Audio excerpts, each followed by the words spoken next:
Okay dear students, good evening. Topic कल हमने एक नया टॉपिक आरंभ कर दिया था, नया टॉपिक स्टार्ट कर दिया था, समाजवाद और मार्क्सवाद।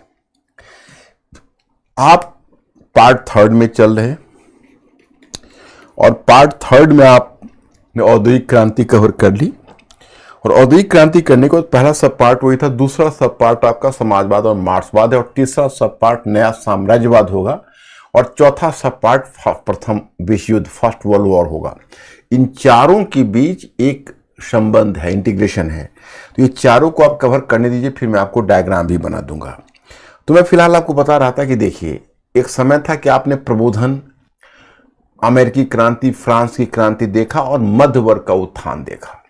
तो उसमें एक नवीन विचारधारा से आप परिचित हुए, वो था उदारवाद। उदारवाद के ही चचेरे भाई के रूप में, कजन ब्रदर के रूप में राष्ट्रवाद का विकास हुआ। तो उदारवाद और राष्ट्रवाद ये दो मध्यवर्गीय विचारधारा बनी रही। आपको यह भी ध्यान है कि एक समय था कि निम्न वर्ग अपने लीडरशिप के लिए, नेतृत्व के लिए मध्य वर्ग के पीछे पीछे चलता था। बहुत उम्मीद से फ्रांस की क्रांति में भी निम्न वर्ग ने मध्यवर्गीय नेतृत्व की तरफ देखा था और फिर वही मध्य वर्ग ने 1830 की क्रांति, 1848 की क्रांति में भी निम्न वर्ग देखता रहा था। लेकिन इस बीच निम्न वर्ग अभी उतना ज्यादा ऑर्गेनाइज नहीं हुआ था। लेकिन जब औद्योगिक क्रांति आई तो औद्योगिक क्रांति ने पूंजी के द्वारा श्रम के शोषण की समस्या को दृष्टिपथ पर लाया। वो बहुत ही एक प्राथमिकता क्रम में ला दिया और यहीं से एक नवीन विचारधारा के रूप में समाजवाद का विकास हुआ। तो देखिए, मैं आपको यह कहना चाहता हूं कि समाजवाद में भी दो रुख हैं। एक है समाजवाद जिसको आप कहते हो आरंभिक समाजवादी, और दूसरा कहते हो वैज्ञानिक समाजवाद, जिस वैज्ञानिक समाजवाद का मतलब हुआ मार्क्सवाद। इसमें भी थोड़ा फर्क है। अब देखिए, समाजवाद कहता है समानता की बात करता है। समानता की बात इतिहास में कोई नई नहीं थी। जीन जैक्विस रूसो ने बहुत पहले समानता की बात उठाई थी। उसने कहा था कि सभी लोग समान हैं क्योंकि सभी प्रकृति की संतान हैं। सभी लोग समान हैं क्योंकि सभी प्रकृति की संतान है। अब फ्रांस की क्रांति के मध्य भी आपने देखा था कि एक विचारधारा के रूप में समाजवाद विकसित हो रहा था। लेकिन सही मायने में एंड प्रैक्टिकली सोशलिज्म एक आधुनिक विचारधारा के रूप में सोशलिज्म का जो वास्तविक विकास हुआ है औद्योगिक क्रांति के बाद हुआ है। और औद्योगिक क्रांति के बाद, क्योंकि औद्योगिक क्रांति के क्रम में जो पूंजी के द्वारा श्रम के शोषण की समस्या उत्पन्न हुई है, उसने समाजवाद के विकास का रास्ता तैयार किया है। तो आपको मैंने अपने मैटर में जो कवर करवाया है, आपको याद कर लो, ये समाजवाद कोई इतिहास में विचारधारा नई नहीं थी, आपने पढ़ा होगा। फिर यहां पर एक चीज मैंने डील किया है, आपको बताऊं। एक आता है उदारवादी और आरंभिक समाजवादी। तो उनके बीच समानता क्या है और असमानता क्या है, तो पहले मैं ये चीज आपको क्लियर कर दूं। हाँ, इन लोगों का क्वेश्चन का आंसर भी तो होना है क्या? होमवर्क के बारे में पूछ रहे हैं। अभी बताइए, आप लोगों ने क्वेश्चन का आंसर किया था या नहीं किया था? हाँ या ना बताइए।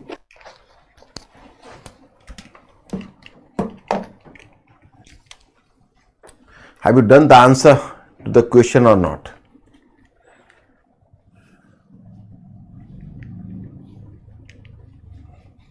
क्या अंकुर, क्या बोल रहे हैं मेरे स्टूडेंट?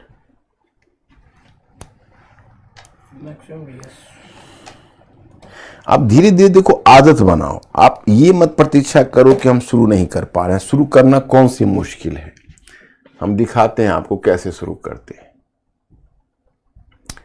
अब ये क्वेश्चन है 250 शब्दों का। तो जर्मनी, रूस एवं जापान का औद्योगिकरण का अनुभव ब्रिटिश औद्योगिकरण के अनुभव से पृथक था। ओके, तो अब इसको कहोगे भाई कैसे शुरू करें? जैसा मन है वैसा शुरू करो।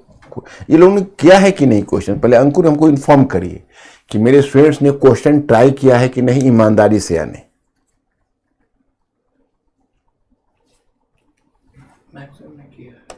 ओके, अब देखिए, ये क्वेश्चन है तो इसमें कैसे शुरू करें, ये आपका है। मैं देखो,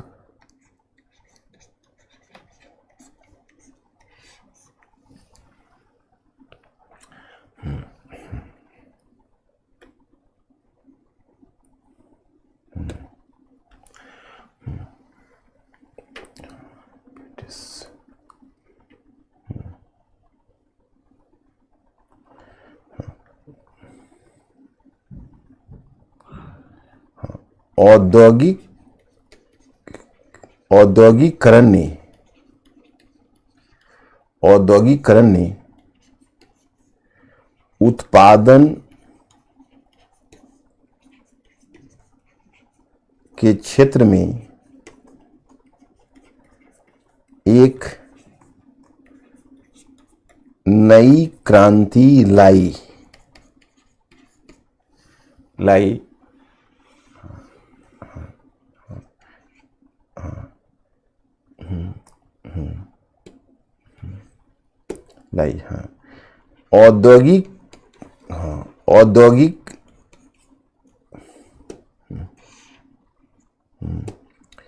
हाँ, औद्योगिकरण के क्रम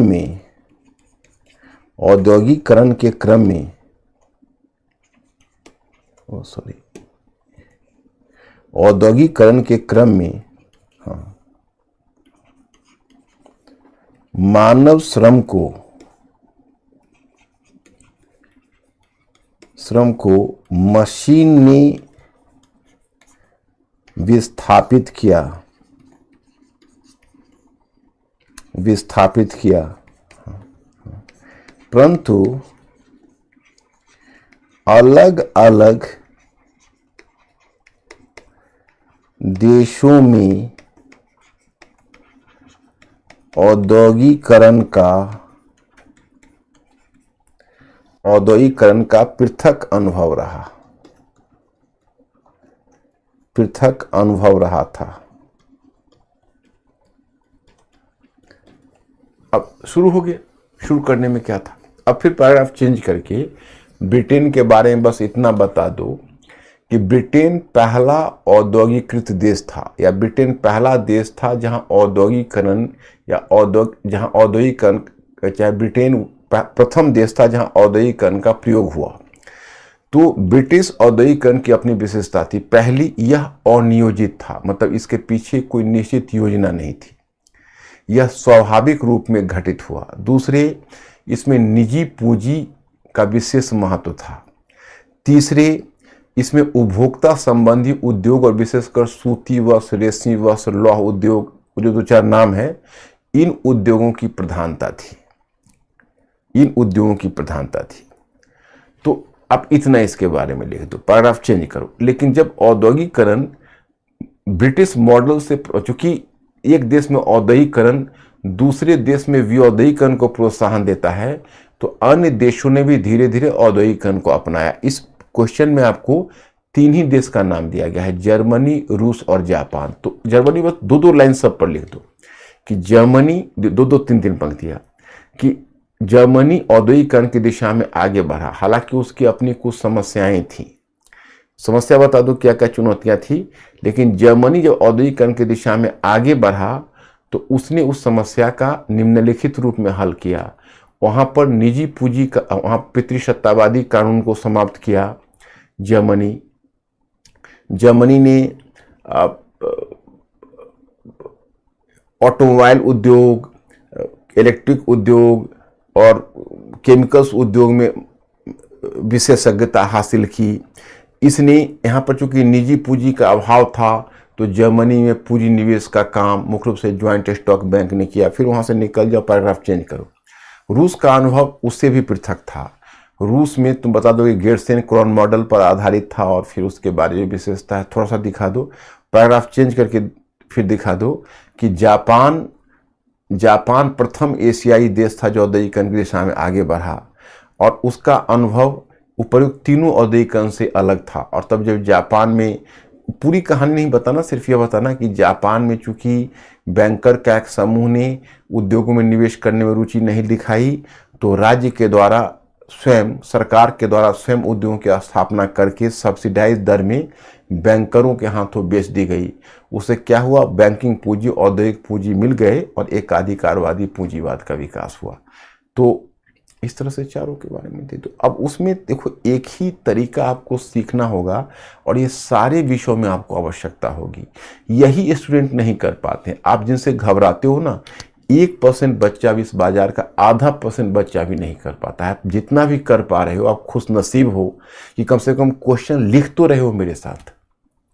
यही तो मैं देखता हूं, मैं तो ऑफलाइन में ही बच्चों के कांटेक्ट में रहता हूं, बिल्कुल नहीं लिख पाते हैं।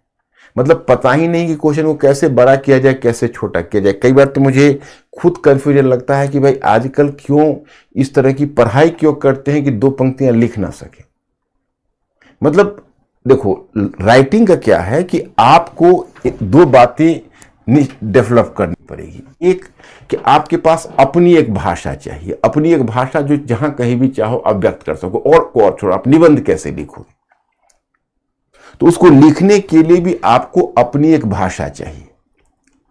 और दूसरी बात है कि क्वेश्चन को बड़ा करना और छोटा करना सीखो। हाथ पर हाथ रख के बैठना इसका समाधान नहीं है।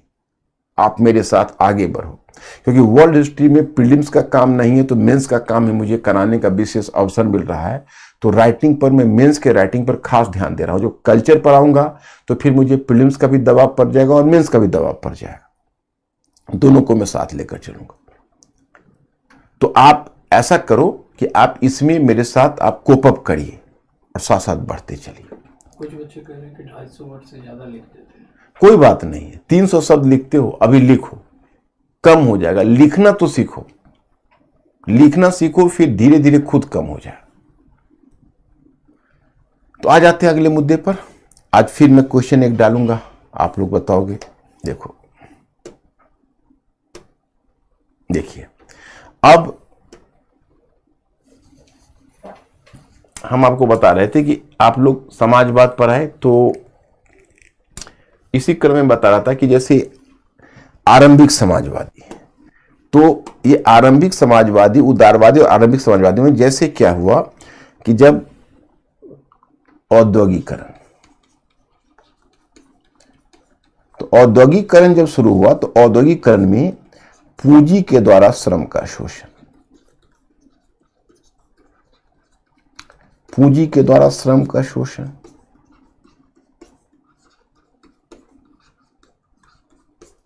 ये पूंजी के द्वारा श्रम का शोषण हुआ। मजदूरों की दशा कितनी खराब हुई, मैंने आपको बताया था ब्रिटेन में ही कि मैनचेस्टर और लंदन में जीवन प्रत्याशा 21 वर्ष और 70% तक कम होकर आ गई थी। तो जब मजदूरों की इतनी दशा खराब हुई तो उनकी इस दशा पर विचार करने के लिए पहले मध्यवर्गीय बुद्धिजीवी ही सामने आए। मध्यवर्गीय बुद्धिजीवी ही सामने आए, उन्होंने पूंजी के द्वारा श्रम के शोषण की समस्या को उठाया। तो अब इसी पर यह मुद्दा बन गया कि देखिए, अब एक विचारधारा थी उदारवाद, उदारवाद जो मध्य वर्ग की विचारधारा है, मध्यवर्गीय विचारधारा उदारवाद है, इसमें कोई डाउट तो आपको नहीं है, आप तो प्रबोधन के समय से ही देखते आ रहे हो। और दूसरी विचारधारा है आरंभिक समाजवाद। तो मुद्दा यह उपस्थित हुआ कि भाई उदारवादी विचारधारा भी मध्य वर्ग ने दी और आरंभिक समाजवादी विचारधारा में से भी मध्य वर्ग ही जुड़े।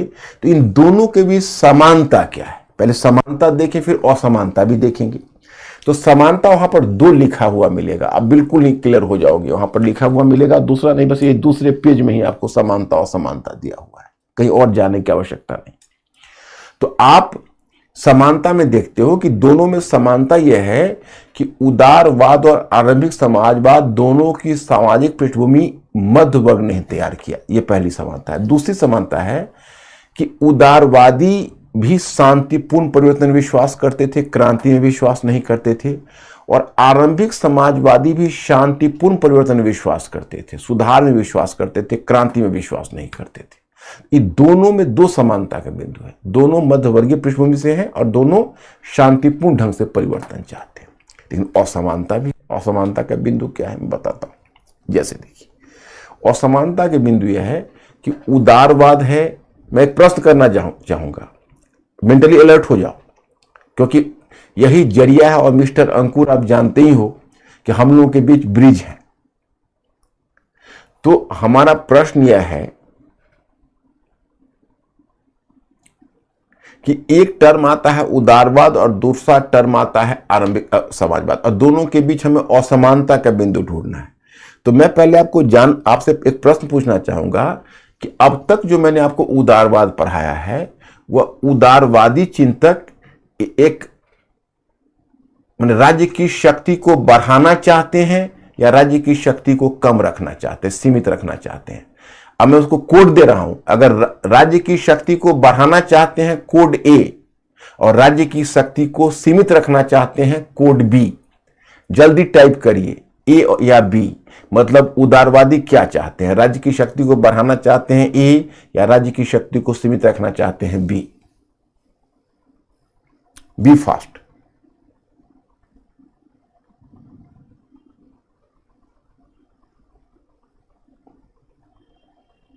All are saying B.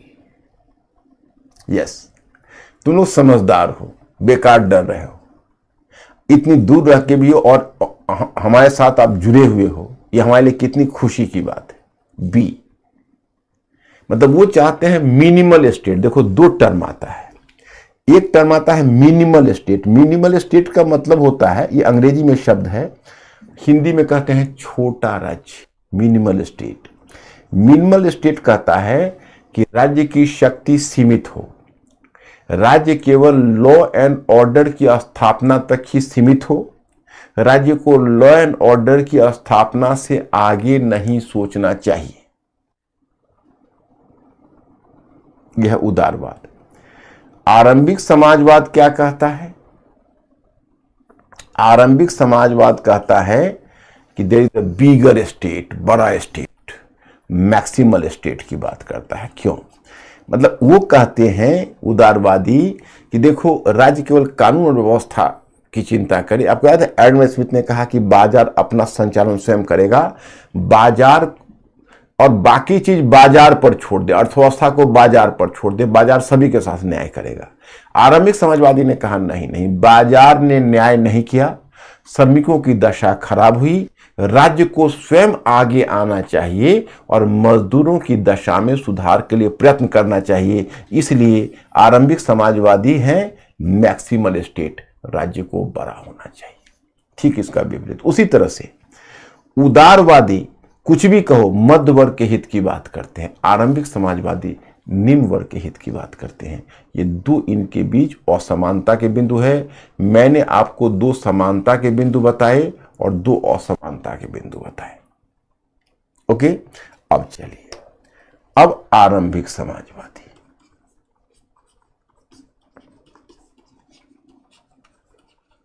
देखिए, अब जो समाजवाद शब्द का जो प्रयोग पहले शुरू हुआ, यह प्रयोग सबसे पहले फ्रांस में आरंभ हुआ।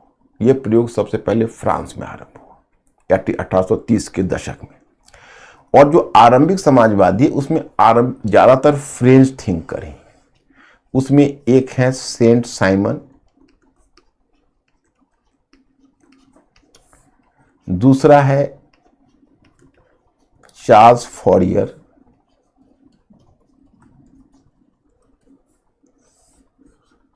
और तीसरा है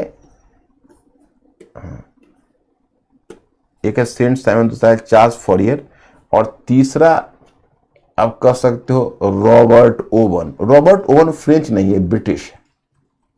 रॉबर्ट ओवन ब्रिटिश है। और सेंट साइमन और चार्ल्स फॉरियर के बाद तब फ्रांस में एक चिंतक उसी समय हुए हैं, इनका नाम है लुई ब्लांक।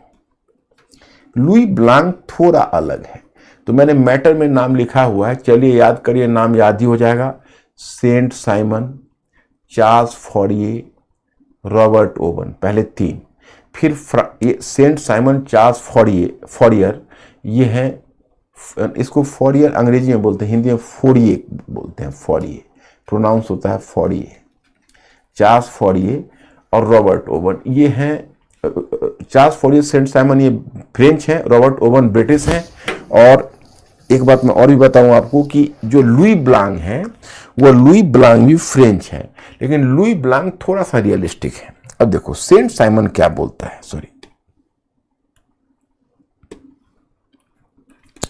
सेंट साइमन बोलता है कि देखिए, प्रकृति के पास अपार संसाधन है, आपस में मत लड़ो, सभी मिलजुल के प्रकृति का दोहन करो, सभी संतुष्ट रहोगे, किसी को कोई समस्या नहीं आएगी।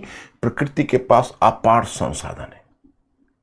और उसी ने यह नारा दिया कि प्रत्येक कोष की क्षमता के अनुसार से प्रत्येक कोष की आवश्यकता के अनुसार from each according to his capacity to each according to his work, sorry, प्रत्येक को उसकी क्षमता के अनुसार से, प्रत्येक को उसके कार्य के अनुसार, प्रत्येक को उसके कार्य के अनुसार, मतलब from each according to his capacity to each according to his work. मतलब कहने का अर्थ यह है कि देखिए, अब कोई मान लो किसी के पास कैपेसिटी है लेकिन वो बैठा हुआ है और बैठ के खा रहा है, नहीं चलेगा। आप जितना काम करोगे उतना मिलेगा आपको। तो ये बन गया समाजवादियों का नारा शुरू में। और वो एक लीग ऑफ जस्ट नामक संस्था बनाई। उस संस्था का, इसका जो नाम था सेंट साइमन का, उसका नाम था लीग ऑफ जस्ट। और लीग ऑफ जस्ट नामक जो संस्था है, आगे कार्ल मार्क्स भी इसका मेंबर बना था लीग ऑफ जस्ट का। दूसरा है चार्ल्स फॉरियर। देखो, अब सेंट साइमन और चार्ल्स फॉरियर में फर्क यह है कि सेंट साइमन औद्योगिकरण का समर्थक है, वो नगरीय जीवन और औद्योगिकरण का समर्थन करता है। केवल कहता यह है कि नगरीय जीवन और औद्योगिकरण में आपको चिंता नहीं करनी है, सबको सुविधा मिलेगी बशर्ते सभी मिलजुल कर उत्पादन करिए। चार्ल्स फॉरियर कहता है नहीं, अगर आप चाहते हैं कि शोषण से बचे तो आप नगरों में मत रहिए, आप ग्रामीण क्षेत्र में जाइए, गांव में बसिए या कस्बे में बसिए और मिलजुल कर खेती करिए। उस सहकारी खेती की बात चार्ल्स फॉरियर बोलता है। चार्ल्स फॉरियर ने एक योजना दी, उस योजना को कहते हैं फलांग्स। फलांग्स का मतलब हुआ कृषकों का समूह। उसने कहा कि लगभग 1600 किसानों को समूह बनाना चाहिए, 1600 किसानों का समूह होना चाहिए और उनको मिलजुल कर 5000 एकड़ भूमि की खेती करनी चाहिए और उस खेती से जो आमदनी होती है वो आमदनी आपस में बांट लेना चाहिए। तो ये जो फलांग्स का कॉन्सेप्ट है, यूरोप में तो सफल नहीं हो सका क्योंकि यूरोप में तो वैसे भी उतनी भूमि नहीं थी, भूमि की अधिकता नहीं थी। अमेरिका में, संयुक्त अमेरिका में कुछ हद तक हुआ। रॉबर्ट ओवन का नाम मैंने गलत लिख दिया। रॉबर्ट ओवन ये एक अलग तरह का थिंकर है। ये थोड़ा सा आप देखोगे, ये अलग इसलिए है क्योंकि रॉबर्ट ओवन स्वयं उद्योगपति है, स्वयं पूंजीपति है और उद्योगपति होने के बावजूद भी इसने एक एक्सपेरिमेंट किया। कहाँ किया? तो स्वयं स्कॉटलैंड में। स्कॉटलैंड में एक फैक्ट्री इसने बनाई और उस फैक्ट्री में इसने मजदूरों के काम के घंटे कम कर दिए, उनके वेतन और अन्य सुविधाएं बढ़ा दी और उसे यह देखकर आश्चर्य हुआ कि इससे उत्पादन कम होने के बजाय और भी उत्पादन बढ़ गया। तो उत्पादन बढ़ गया तो उसको बहुत इस बात से कॉन्फिडेंस आया। उसने कहा कि देखिए, संतुष्ट श्रमिक ही वास्तविक श्रमिक है। अगर श्रमिक संतुष्ट होगा तो उत्पादन ज्यादा करेगा और आपको मुनाफा ज्यादा होगा। आप ये गलतफहमी त्याग दीजिए कि आप मजदूरों को उनका हक काटेंगे, उससे आपका उत्पादन बढ़ेगा। तो रॉबर्ट ओवन ने सरकार को भी प्रभावित करने की कोशिश की और सरकार को भी इस बात के लिए दबाव डाला कि मजदूरों के, बताया जाता है कि रॉबर्ट ओवन के दबाव में 1819 का जो श्रमिक कानून आया था और 1833 का, उसमें भी इसकी कुछ भूमिका मानी जाती है। तो ये हुआ। अब देखिए, आरंभिक जो तीन है, सेंट साइमन, चार्ल्स फॉरियर और लुई ब्लांक, इनके लिए एक टर्म आया, वो टर्म है यूटोपियन। इनके लिए एक टर्म आया utopian Samajwadi.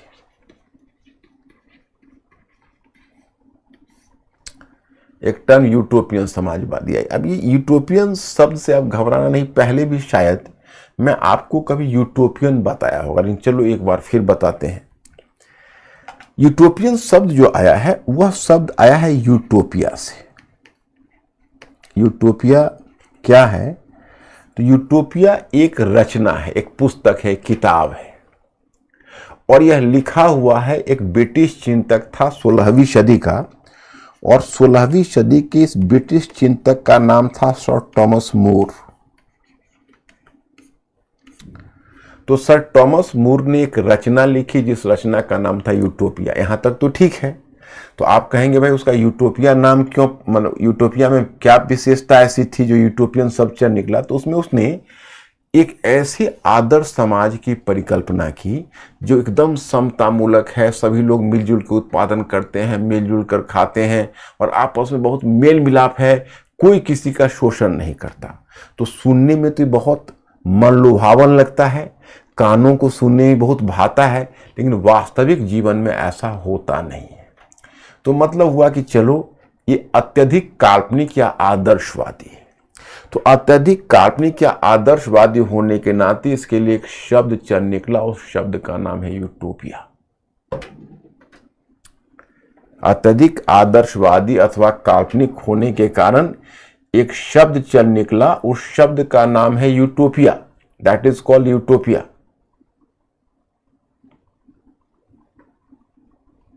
Sir Thomas More का। तो जो भी अत्यधिक कल्पना की बात करता है या जिस किसी की बात अगर अव्यवहारिक लगती है, अत्यधिक आदर्शवादी लगती है, तो कहता है यूटोपियन है, यूटोपियन है, यूटोपियन है, काल्पनिक है, आदर्शवादी है, रियलिटी नहीं है। तो इन चिंतकों का विचार को यूटोपियन क्यों कहा गया? तो देखो, ये जो प्रबुद्ध चिंतक, ये प्रबोधन काल का चिंतक है, उसी तरह ये भी मानते थे कि मानव मूलतः अच्छा है, मानव मूलतः अच्छा है और ये संसार अपनी पूर्णता को पहुंच जाएगा, क्योंकि मानव अच्छा है, मानव अच्छा ही करेगा। माने इनका कहना था कि देखो, इन्होंने वर्ग संघर्ष पर बल नहीं दिया, वर्ग समन्वय पर बल दिया। वर्ग समन्वय से इनका आशय क्या है कि वर्ग समन्वय, देखो इनका लाभ तो है, ऐसा नहीं कहो कि इनका योगदान नहीं है, अच्छा पक्ष भी है, क्योंकि ये सबसे आरंभिक चिंतक थे जिन्होंने मजदूरों के शोषण की समस्या को उठाया। तो ये तो इनका सबल पक्ष है। निर्बल पक्ष ये है कि उसका समाधान जो देते हैं वो बड़ा अवैज्ञानिक समाधान है। वो कहते हैं कि मजदूरों को मिलजुल कर उत्पादन करना चाहिए, ये कहते हैं कि पूंजीपति और श्रमिकों के बीच आपस में मेल मिलाप से परिवर्तन होना चाहिए। मतलब ये चाहते हैं कि देखो, मानव चूंकि मूलतः अच्छा है, तो पूंजीपति भी तो मानव है, तो उनके मन में करुणा का भाव जगा देंगे, करुणा का भाव। देखो, दुनिया में दो तरह के चिंतक हैं। एक तरह का चिंतक मान के चलते हैं मानव मूलतः अच्छा है, और दूसरी तरह का चिंतक मान के चलता है कि मानव मूलतः अवसरवादी है, स्वार्थी है। तो वो अवसरवादी स्वार्थी वाले बन गए यथार्थवादी, और जो मानते हैं मानव मूलतः अच्छा है, वो अच्छा ही करेंगे, वो बन गए आदर्शवादी। आदर्शवादी क्या क्या, आप डे टू डे लाइफ में देखो ना, किसी को सुविधा दे दो कि देखो भाई, तुम अपने ढंग से तुम किसी को पूरी प्रॉपर्टी थमा दो कि तुम्हारे विवेक पर छोड़ देता हूं, तो पता नहीं कब उसकी नीयत खराब हो जाए, गारंटी नहीं। तो अब ये कहते हैं कि देखिए, जो पूंजीपति है वो भी तो मानव ही है, तो मूलतः अच्छा है। उनके मन में करुणा का भाव जगाकर हम परिवर्तन लाएंगे, पूंजीपति बदलेंगे, स्वयं आगे बढ़ेंगे, मजदूरों के लिए त्याग करेंगे, और इस तरह से समस्या सुलझ जाएगी और आर्थिक पुनर्वितरण समाज में हो जाएगा। आर्थिक पुनर्वितरण का मतलब है कि धनी वर्ग से निर्धन वर्ग की तरफ संसाधन आ जाएंगे और ये मेल मिलाप और प्यार से आ जाएगा। ये अव्यवहारिक है। जैसे गांधी जी का भी यही विचार भारतीय संदर्भ में देखोगे। प्रेमचंद की किसी ने रचना पढ़ी होगी तो प्रेमचंद की रचना में पढ़ोगे कि उस रचना के शुरू में कोई जुल्मी जमींदार है, जुल्मी जमींदार, लेकिन आगे चलकर उस जुल्मी जमींदार का हृदय परिवर्तित हो जाता है और एक समय आता है कि अन्य लोगों के लिए वह अपने सुख का परित्याग कर देता है, अपने सारे धन को गरीबों को वितरित कर देता है। सुनने में तो अच्छा लगता है, लेकिन व्यवहार में ऐसा नहीं होता है, इसलिए इनको यूटोपियन कहा गया। तो कार्ल मार्क्स का ध्यान इन्होंने खींचा, क्योंकि इन्होंने जो श्रमिकों की समस्या को उठाया उसे कार्ल मार्क्स प्रभावित हुआ, लेकिन जो समाधान इन्होंने दिया उसे कार्ल मार्क्स उस समाधान से असंतुष्ट रहा, दुखी रहा, और जो कार्ल मार्क्स है वो कार्ल मार्क्स उससे हट गया उस समाधान से। और बेसिकली जो कार्ल मार्क्स है वो कार्ल मार्क्स का इनकी जो यूटोपियन समाजवादियों से मोह भंग हो गया और इनसे आगे बढ़ गया, कहा कि नहीं, ये जो बात कर रहे हैं वो अव्यवहारिक है, ये समाधान नहीं होगा। और तब कार्ल मार्क्स ने आगे चलकर अपना समाधान देने का प्रयत्न किया। ये देखो, Saint Simon Charles Fourier, Robert Owen, इसको हमने अलग रखा है। लुई ब्लांक को थोड़ा हमने अलग रखा है। क्यों? तो लुई ब्लांक थोड़ा व्यावहारिक है, इनकी तरह यूटोपियन नहीं है। जैसे वो पहले धारणा ये रखता है, वो कहता है कि देखिए, लुई ब्लांक का कहना है कि मजदूरों को उनका हक तभी मिलेगा जब आर्थिक परिवर्तन से पहले राजनीतिक परिवर्तन होगा। राजनीतिक परिवर्तन का मतलब हुआ कि उसका कहना है कि मजदूरों के हाथ में सत्ता आनी चाहिए। ये लुई ब्लांक का कहना था। अगर मजदूरों के हाथ में सत्ता आ जाएगी तो मजदूर पावरफुल होंगे, तभी मजदूरों के साथ न्याय होगा, क्योंकि जब तक मजदूरों के हाथ में सत्ता नहीं आएगी तो मजदूरों की स्थिति में सुधार भी नहीं होगा। उनका आर्थिक सुधार कौन करेगा? वो तभी होगा जब मजदूर सरकार में आएंगे, ये उसका कहना था। और उसने एक और भी कहा कि राज्य को साहूकार की भूमिका निभानी चाहिए और मजदूरों को उनको काम करने के लिए उपकरण देना चाहिए और इनिशियल पूंजी देना चाहिए, ताकि मजदूर स्वतंत्र रूप से उत्पादन कर सके। और अगर मजदूर स्वतंत्र रूप से उत्पादन कर सकेंगे तभी मजदूर, उनका ये कहना था कि भाई मजदूरों को स्वतंत्र रूप से उत्पादन करना है, और मजदूर अगर स्वतंत्र रूप से उत्पादन कर सकेंगे तभी मजदूर व्यवस्था को चुनौती दे सकें, और तभी वो पूंजीपतियों के शोषण से बच सकेंगे। तो इस तरह से लुई ब्लांक का थोड़ा व्यावहारिक विचार है, बल्कि लुई ब्लांक का तो आपको प्रभाव भी फ्रांस में दिखेगा। जब 1830 की क्रांति हुई तो उस क्रांति के बाद जो सरकार गठित हुई उस पर भी लुई ब्लांक का थोड़ा प्रभाव था।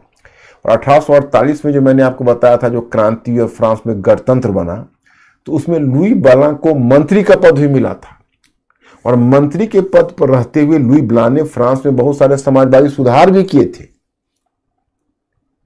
तो लुई ब्लांक जो तेजी से समाजवादी सुधार कर रहा था, वो समाजवादी सुधार ने पूंजीपतियों को, वहाँ का जो पूंजीपति थे फ्रांस के, उनको डरा दिया। और जब पूंजीपति इतने डर गए कि उन्होंने जानबूझ के लुई नेपोलियन तृतीय, याद है नेपोलियन का भतीजा जिसने सत्ता पर कब्जा कर लिया था, मैंने तुम लोगों को उसका नाम याद करवाया था। तो आपको मैंने याद होगा कि मैंने लुई नेपोलियन तृतीय के विषय में कहा था कि लुई नेपोलियन तृतीय, जो लुईस नेपोलियन थर्ड है, उसके बारे में आप याद करिए। मैंने आपको कहा था कि जो लुई नेपोलियन तृतीय है उसने बलपूर्वक सत्ता पर कब्जा कर लिया था। पहले प्रेसिडेंट के पद पर 1848 में निर्वाचित हुआ था, और फिर अपने आप को फ्रांस का सम्राट घोषित कर दिया था, नेपोलियन का भतीजा। तो वो जो सम्राट अपने आप को घोषित किया, उसको किसने उकसाया?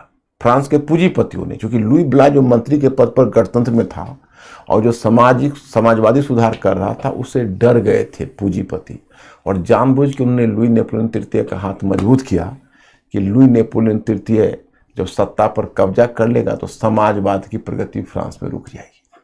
तो कुल मिलाकर फ्रांस में तो कोई स्कोप ही नहीं रहा। तो खैर चलिए, ये हुए यूटोपियन समाजवादी। इसके बाद हम आगे बढ़ेंगे। तो पहले आपको इतना तक हमें एश्योर करना पड़ेगा कि इतना तक आप क्लियर हो गए, तो फिर मैं आगे आपको समझाऊंगा और आगे मुद्दा को बढ़ाऊंगा। और मैटर तो आपके सामने रखा ही हुआ है, तो कोई प्रॉब्लम नहीं है। मिस्टर अंकुर, मेरे स्टूडेंट से पूछिए जरा।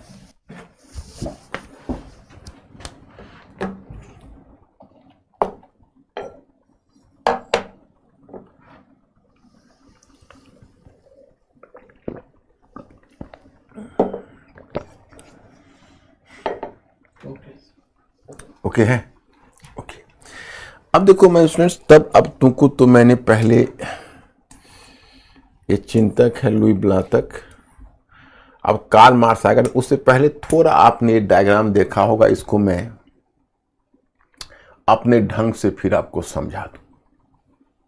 जैसे आप लोगों के मन में कई सवाल खड़े होते हैं, समाजवाद, मार्क्सवाद, साम्यवाद। हालांकि जब मैं मॉडर्न हिस्ट्री पढ़ाया था तो उसमें भी मैंने अपने ढंग से समझाने का प्रयत्न किया था, लेकिन मैंने वहीं पर आपको एक बात बताई भी थी। मैंने कहा था कि देखिए, अभी तो आप ढंग से समझ नहीं पाएंगे, लेकिन जब हम आपको विश्व इतिहास पढ़ाएंगे और समाजवाद, मार्क्सवाद पढ़ाएंगे तो ढंग से समझाएंगे। एक डायग्राम तो यहाँ बना हुआ है, अब मैं उसको फिर नए सिरे से उसको बना के समझाता हूँ। देखिए, जैसे एक टर्म आता है आपका समाजवाद।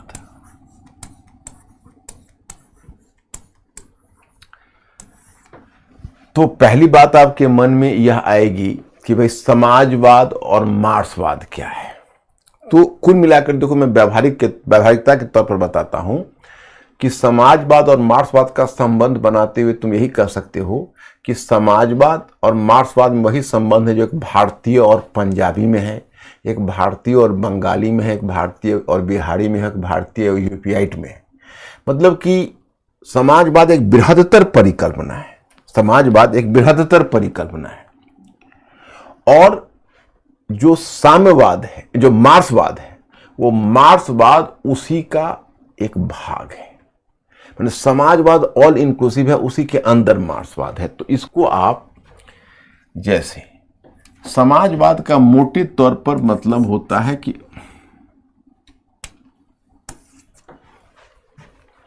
मोटे तौर पर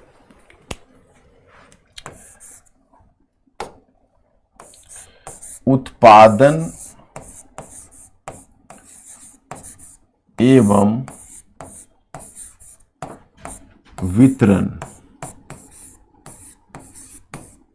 वितरण के साधन पर, उत्पादन एवं वितरण के साधन पर सामूहिक नियंत्रण।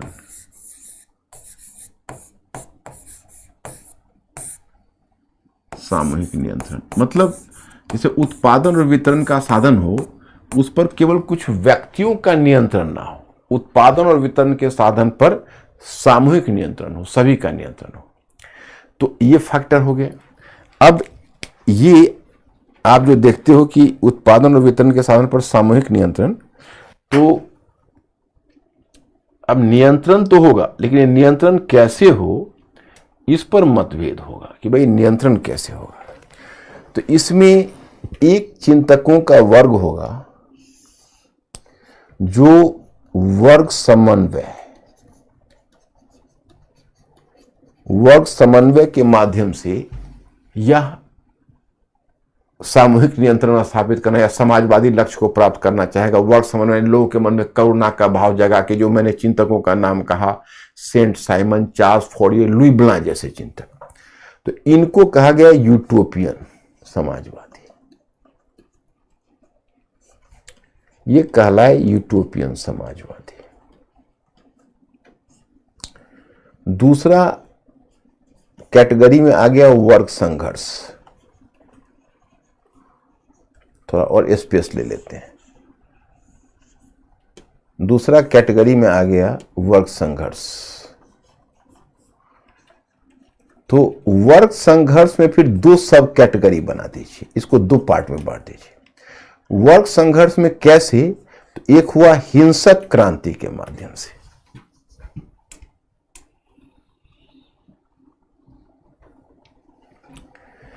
एक हुआ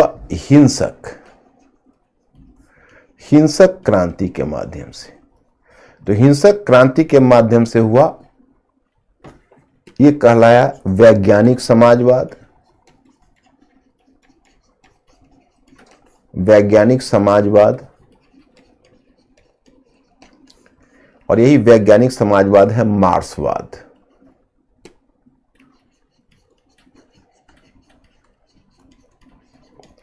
वैज्ञानिक समाजवाद है मार्क्सवाद।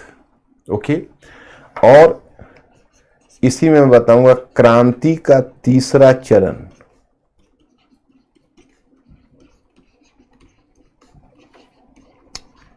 क्रांति का तीसरा चरण यह है साम्यवाद। क्रांति का तीसरा चरण, ये तीसरा चरण है साम्यवाद। और एक है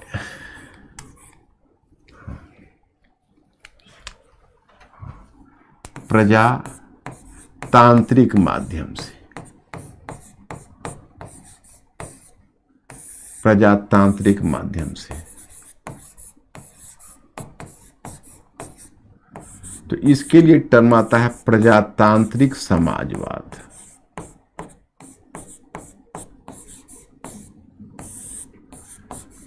इसके लिए टर्म आता है प्रजातांत्रिक समाजवाद। अब देखिए फर्क बताता हूं, बिल्कुल क्लियर हो जाएगा। समाजवाद का मतलब हुआ उत्पादन और वितरण के साधन पर सामूहिक नियंत्रण। चलो इन प्रिंसिपल तो सभी मानते हैं कि चलो संपत्ति कुछ लोगों के हाथ में नहीं होना चाहिए, वर्ग अथवा मुट्ठी भर लोगों के हाथ में नहीं होना चाहिए, ये सभी मानते हैं। लेकिन अब मुख्य समस्या होती है वो होगा कैसे। तो मुख्य मतभेद होगा कैसे पर है। तो उसमें कुछ चिंतकों का एक ऐसा वर्ग है जो ऐसा कहता है कि ऐसा होगा वर्ग संघर्ष के, ऐसा कहते हैं वर्ग समन्वय के माध्यम से। जैसे मैंने आपको Saint Simon, Charles Fourier, Louis Blanc जैसे नाम बताए। उनका कहना है कि जो पूंजीपति है उनके मन में करुणा का भाव जगाकर हम यह परिवर्तन ला सकते हैं, मन में करुणा का भाव जगाकर। दूसरी तरफ जैसे वो कहते हैं कि भाई पूंजीपति के मन में करुणा का भाव जगाकर, तो दूसरी तरफ मैं आपको बताना चाहता कि जब वो इस तरह की बात करते हैं तो दूसरी तरफ मतलब वो कहते हैं कि पूंजीपति वर्ग के मन में करुणा का भाव जगाकर और मजदूरों को स्वेच्छा से स्थिति में सुधार करेंगे। कार्ल मार्क्स को इस बात से बड़ी एलर्जी होती है। कार्ल मार्क्स बहुत ज्यादा इस बात से रिपल्सिव है, बहुत ज्यादा उसको मोह भंग होता है, वो बहुत ज्यादा इस बात को डिसलाइक करता है। क्या आप बेकार का समाधान दे रहे हैं, समाधान तो उचित नहीं है। तो कार्ल मार्क्स कहता है कि नहीं, ये वर्ग संघर्ष पर बल देता है कि वर्ग संघर्ष के माध्यम से होगा। समन्वय और संघर्ष में अंतर यह है कि संघर्ष में हमको लड़ना पड़ेगा, छीनना पड़ेगा, माने हमको मतलब जबरन बदलना। वर्ग संघर्ष कहता है कि वो प्यार से नहीं देंगे, हृदय परिवर्तन वगैरह नहीं होगा, उनको देने के लिए विवश करना होगा। लेकिन अब देने के लिए विवश करना होगा, इसमें भी दो समूह हो गए। एक समूह कहता है कार्ल मार्क्स कि कुछ नहीं, बलपूर्वक सत्ता पर हिंसा के माध्यम से सरकार पर कब्जा करिए, और कब्जा करने को सर्वहारा वर्ग को, सर्वहारा कहता है वो मजदूर वर्ग को, औद्योगिक श्रमिक वर्ग को सर्वहारा कहता है, सर्वहारा को सत्ता पर कब्जा करना चाहिए और बुर्जुआ वर्ग को मिटा देना चाहिए और एकदम आर्थिक समानता ला देनी चाहिए। तो ये उसका ये लक्ष्य। दूसरा तरह का है वर्ग संघर्ष में एक दूसरा कैटेगरी है, वो कहते हैं कि नहीं ऐसा मत करिए। दूसरा कैटेगरी जो वर्ग संघर्ष का है, क्या टेम्परेचर है, एक और बढ़ाओ तो हमको लगता है धीरे धीरे नेचुरल हो जाता है। तो एक जो दूसरा समूह है, दूसरा कैटेगरी है, वो दूसरा कैटेगरी कहता है कि देखिए उनको प्यार से तो नहीं मानेंगे, उनको बदलना पड़ेगा, लेकिन नहीं, हिंसा नहीं, प्रजातांत्रिक संस्थाओं के माध्यम से, पॉलिटिक्स के माध्यम से, संसद के माध्यम से कानून बनाकर उनकी अतिरिक्त संपत्ति ले देना चाहिए और निर्धन में वितरण होना चाहिए। इसके लिए प्रजातांत्रिक तरीका अपनाना चाहिए। तो ये कहलाया प्रजातांत्रिक समाजवाद, यही कैटेगराइजेशन है। अब देखिए कार्ल मार्क्स में, देखिए कार्ल मार्क्स कहता है हिंसक क्रांति। तो मैं आपको बताऊं कि कार्ल मार्क्स ने मजदूर या श्रमिकों के लिए सर्वहारा शब्द का प्रयोग किया है। आप लोग मेंटली अलर्ट रहना, क्योंकि अटेंशन को बनाए रखना मुश्किल होता है। और पता विजुअलाइज कर रहा हूं कि आप लोग बहुत गंभीर होकर सुन रहे हो, कहीं ऐसा न हो कि बेड पर सोए हुए सुन रहे होगे और इसको कम गंभीरता से ले रहे होगे। ये सब बहुत इंपॉर्टेंट चीजें हैं, इसको सुनना चाहिए। एक क्लास में से 1 घंटे 20 मिनट में आपको समय मांगता हूं, और उस 1 घंटे 20 मिनट में मुझे आपका टोटल अटेंशन चाहिए। तो उसने कहा, कार्ल मार्क्स वो मजदूरों के औद्योगिक श्रमिक को सर्वहारा बोलता है, अंग्रेजी में प्रोलेटेरिएट, और पूंजीपति वर्ग को बुर्जुआ बोलता है, मध्य वर्ग वही है। तो उसका ये कहना है कि देखिए वैसे तो नहीं परिवर्तन होगा, श्रमिकों को में पहले वर्गीय चेतना आएगी, आगे मैं उसकी थियरी बताऊंगा। वर्गीय चेतना आएगी, जब वर्गीय चेतना आएगी तो क्रांति के उसने 3 चरण बताए हैं। मेंटली अलर्ट रहना। क्रांति का पहला चरण बताया है कि सर्वहारा वर्ग में चेतना आएगी और सर्वहारा वर्ग सीधे व्यवस्था पर हमला करेगा और बलपूर्वक सरकार पर कब्जा करेगा। जब बलपूर्वक सरकार पर कब्जा कर लेगा तो पहला चरण पूरा होगा। तब आएगा दूसरा चरण को उसने कहा है सर्वहारा वर्ग की तानाशाही। उसने कहा कि सर्वहारा वर्ग को एक तानाशाही स्थापित कर देनी चाहिए और बुर्जुआ वर्ग को मिटा देना चाहिए। तो बुर्जुआ वर्ग को मिटाने का मतलब बुर्जुआ वर्ग को मार देना चाहिए, ये नहीं कर रहा है। माने बुर्जुआ वर्ग से अगर तुम निजी संपत्ति छीन लोगे तो सर्वहारा हो जाए, निजी संपत्ति को समाप्त करना है। तो बुर्जुआ वर्ग के निजी संपत्ति को समाप्त कर को सर्वहारा की कैटेगरी में ला दीजिए तो एक ही वर्ग बचेगा। और उसी समय इसी दूसरे चरण में मजदूरों को एक दूसरा काम भी करना चाहिए, उसे अन्यत्र क्रांति का निर्यात करना चाहिए, माने अन्य लोगों में, अन्य क्षेत्रों के सर्वहारा को भड़काना चाहिए क्रांति के लिए। तो अड़ोस पड़ोस में भी धीरे धीरे क्रांतियां होती रहेगी, एक से दूसरे देश में फैलेगी। इस तरह से पूरी दुनिया में सर्वहारा क्रांति हो जाएगी और पूरी दुनिया में सर्वहारा वर्ग की तानाशाही हो जाएगी। तो हर जगह अब दुनिया में सर्वहारा वर्ग की तानाशाही हो गई, पूरे दुनिया में सर्वहारा क्रांति फैल गई। तो अब पूरी दुनिया में एक ही वर्ग है सर्वहारा वर्ग और एक ही राज्य है सर्वहारा का राज्य। तो जब एक वर्ग है सर्वहारा वर्ग, एक ही राज्य है सर्वहारा का राज्य, तो फिर राज्य की जरूरत क्या है? राज्य को विदर अवे कर जाना चाहिए, राज्य को टूट जाना चाहिए। लेट द स्टेट को विदर अवे करने दो, राज्य समाप्त हो जाएगा। और राज्य समाप्त हो जाएगा तो पूरी दुनिया में एक ही वर्ग रह जाएगा सर्वहारा वर्ग, और एक ही राज्य रह जाएगा सर्वहारा का राज्य। ये जो तीसरा चरण है वो ये कार्ल मार्क्स का यूटोपिया था, ऐसा व्यवहार में कभी नहीं आया। तो 2 चरणों में ही क्रांति रह गई। अब सुनिए, आपके मन में आता है सर कम्युनिज्म क्या है, साम्यवाद क्या है, मार्क्सवाद है, साम्यवाद क्या है? तो कार्ल मार्क्स ने जो क्रांति का तीसरा चरण निर्धारित किया था, तो तीसरा चरण के लिए उसने शब्द का प्रयोग किया था साम्यवाद। तीसरा चरण, जब वर्गविहीन और राज्यविहीन समाज होगा, जब एक वर्ग होगा और एक राज्य पूरी दुनिया में होगा, तो वो चरण तो कभी आया ही नहीं। तो साम्यवाद तो केवल कल्पना में रह गया। लेकिन आगे चलकर मार्क्स जहां जहां क्रांति हुई और जहां मजदूरों का शासन स्थापित हुआ, मतलब जहां पर मार्क्सवादी सरकार या समाजवादी सरकार बनी, तो मार्क्सवाद के लिए ही साम्यवाद का पर्यायवाची के रूप में प्रयोग होने लगा। जहां जहां जैसे अब सोवियत रूस हुआ, चीन हुआ, जहां जहां वो सरकार स्थापित हुई तो उसको कम्युनिस्ट कहना शुरू किया। ये कम्युनिस्ट शब्द कहां से आया पता है? फ्रांस की क्रांति से आया। जैसे फ्रांस की क्रांति के में एक कम्यून शब्द आता है। कम्यून शब्द में क्या हुआ कि जब आपको याद होगा कि पेरिस में जब क्रांति शुरू हुई थी, तो पेरिस के दस्तकार जो श्रमिक थे और फ्रांस के किसान थे वो आए थे, तो पेरिस में उन्होंने आपस में मिलकर एक संगठन बना था कम्यून। तो वही जो कम्यून शब्द है उसी से कम्युनिज्म शब्द आया, और कम्युनिज्म शब्द का हिंदी है साम्यवाद। तो ये जो तीसरा चरण क्रांति का देखते हो, मार्क्सवाद और साम्यवाद में क्या संबंध है? तो साम्यवाद मार्क्सवादी क्रांति के तीसरे चरण को दर्शाता है, लेकिन क्रांति तो तीसरे चरण में पहुंच नहीं पाई, तो पहले दूसरे चरण के लिए ही साम्यवाद शब्द का प्रयोग होने लगा। तो अब नौबत यह है कि मार्क्सवाद और साम्यवाद इसका पर्यायवाची के रूप में प्रयोग हो रहा है। तो ये मुझे डायग्राम से समझाना था। तो इतना तक अगर आप एश्योर कर दोगे तो मैं फिर आगे बढ़ूंगा। अंकुर मेरे स्टूडेंट से पूछो कि वो क्लियर है कि नहीं।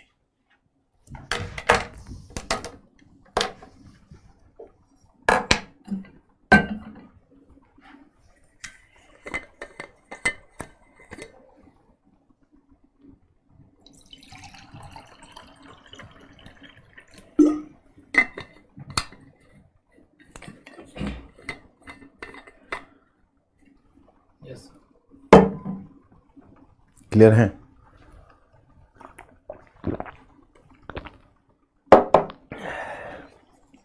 चलिए अब मैं आपको वाकिफ कराता हूं मार्क्सवाद से।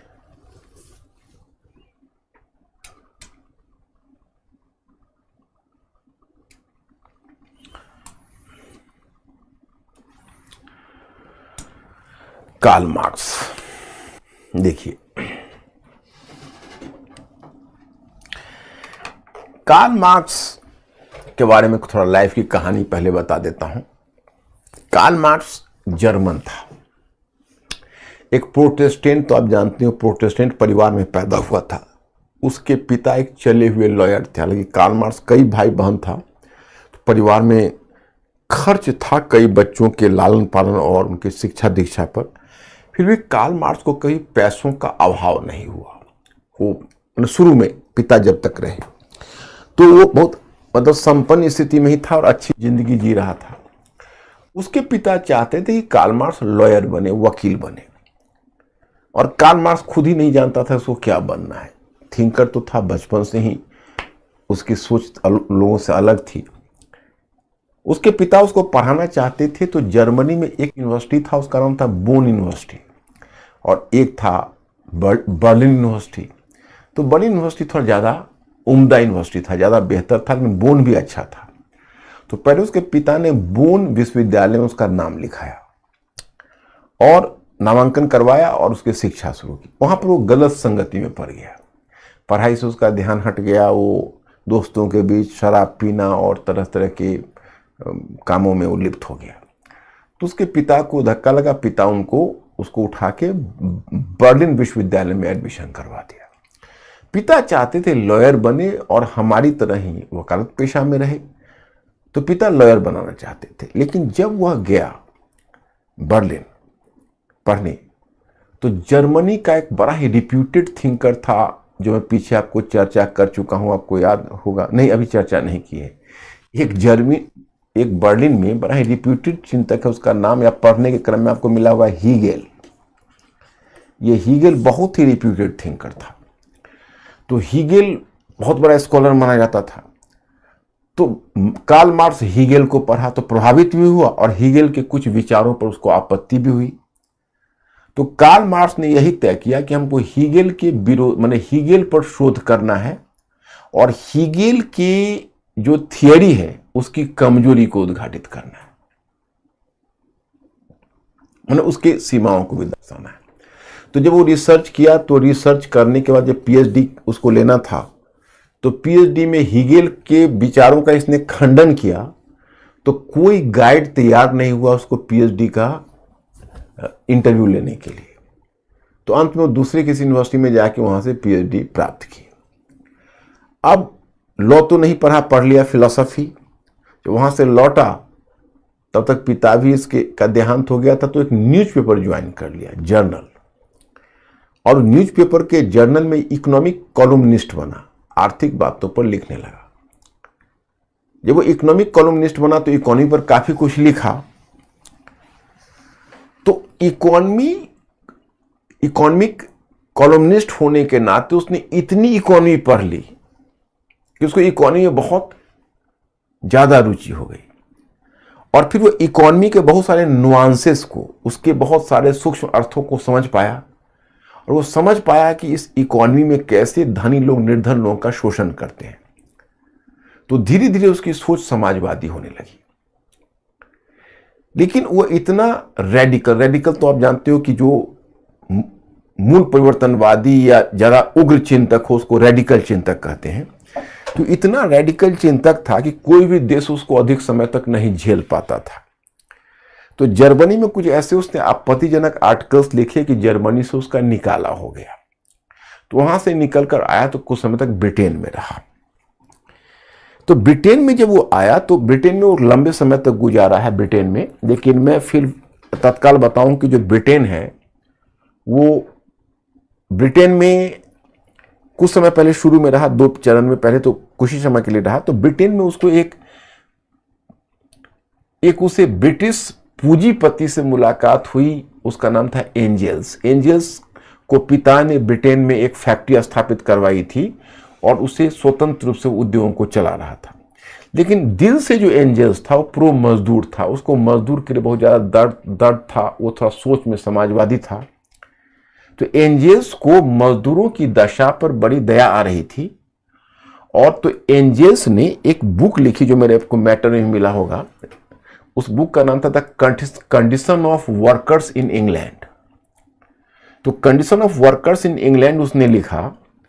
तो यह बुक कार्ल मार्क्स पढ़ा। तो कार्ल मार्क्स पढ़ा तो उस बुक को पढ़ने के बाद कार्ल मार्क्स इतना प्रभावित हुआ कि एंजल्स उसका मित्र बन गया और वह जीवन पर्यंत एंजल्स की मित्रता को महत्व देता रहा और बहुत एंजल्स ने उसको सहायता भी की। खैर कुछ समय बाद उसको ब्रिटेन से निकलना, तत्काल निकला, पेरिस गया। 1848 की जो क्रांति हो रही थी तो पेरिस में था और पेरिस में ही उसने एंजल्स के साथ मिलकर एक रचना लिखी थी जिस रचना का नाम था कम्युनिस्ट मैनिफेस्टो, जिसकी चर्चा हमने की। उसने कहा दुनिया के मजदूरों एक हो, आपके पास खोने के लिए कुछ नहीं है सिवाय दुखों की श्रृंखला के और पाने के लिए सारा विश्व है। तो इस प्रकार से उसने मजदूरों के, उसी के बाद बताया जाता है कि उसके इस नारे के बाद सदा के लिए जो सर्वहारा आंदोलन है वो बुर्जुआ आंदोलन से अलग हो गया। मतलब जो मजदूरों का आंदोलन है वो मध्यवर्गीय आंदोलन से अलग हो गया। अब कार्ल मार्क्स फिर पेरिस से निकाल दिया गया तो इंग्लैंड आया। शेष जीवन वह इंग्लैंड से में ही बिताया और वो कार्ल मार्क्स के बारे में कहा जाता है कि इतना वोरेसस रीडर था, वो इतना वोरेसस रीडर था कि वह, उसके बारे में कहा जाता है कि जो लाइब्रेरी में, जो लंदन लाइब्रेरी खुलती थी तो लंदन लाइब्रेरी में मॉर्निंग में जाता था और मॉर्निंग में 8 बजे वो लाइब्रेरी खोलती, वहाँ बैठ जाता पढ़ने के लिए। 8 बजे रात में जो लाइब्रेरी बंद होती, तब तक कई दिन तो खाना भी नहीं खाता, पानी भी नहीं पता, उसको सुध भी नहीं रहती, इतना पागलपन था पढ़ने के लिए। बुक वर्म था, किताबी कीड़ा जिसको बोलते हो। जब 8 बजे जब टाइम हो जाता तो लाइब्रेरियन उसके पीठ को थपथपाता कि sir now time is over and now I have to close the library. ये हाल था उसका पढ़ने के क्रम में। और इसी क्रम में पहले कम्युनिस्ट मैनिफेस्टो लिखा, फिर 1867 में उसने एक रचना लिखी कैपिटल, उसको डास कैपिटल बोलते हैं, डैश कैपिटल। तो ये जो डैश कैपिटल है, पहला वॉल्यूम उसने लिखा, उसका 2 वॉल्यूम एंजल्स ने लिखा, जो उसका मित्र था वो पहले एंजल्स के साथ लीग ऑफ जस्ट, पेरिस में वो लीग ऑफ जस्ट जो सेंट साइमन के विचारों से बना था, उसका वो मेंबर भी बना था। फिर उसने कम्युनिस्ट लीग भी बनाई थी। तो शेष लाइफ वो लंदन में ही रहा और लंदन में ही समय बिताता रहा। लंदन में ही उसका डेथ हुआ और अभी हाई गेट लंदन में कार्ल मार्क्स का कब्र भी है, जो बड़ा इंपॉर्टेंट कब्र है, तो वहां पर उसका कब्र भी है। तो इस प्रकार से हम देखते हैं कि Karl Marx he was a very important thinker of his time. 1883 में जो उसका डेथ हुआ तो एंजल्स जीवित था। तो कार्ल मार्क्स के कब्र पर आपको लिखा मिलेगा कि अब तक दार्शनिकों ने केवल संसार की व्याख्या की है, परंतु अब समय आ गया है संसार को बदलने का। अब चलिए मैं आपको कार्ल मार्क्स के विचारों से अवगत कराता हूं। कई तरह की थियरी है। कार्ल मार्क्स की थियरी को समझना थोड़ा चुनौतीपूर्ण है, लेकिन आप लोग इतने ब्रिलियंट हैं और मेरा विश्वास है कि, और मैं आपको उतनी ही तत्परता से और उतनी ही सुगमता से समझाने का प्रयत्न करूंगा। आप बिल्कुल हमें निराश नहीं करेंगे और मैं एक एक विचार को समझाने के बाद आपसे पूछूंगा। मिस्टर अंकुर हमारा ब्रिज बनेंगे, आप ओके करेंगे, फिर हम आगे बढ़ेंगे। तो चलिए, पहला है पूंजीवादी संबंधों की संपूर्ण अस्वीकृति और आत्मा लोभ की अवधारणा, जैसे the theory of self alienation.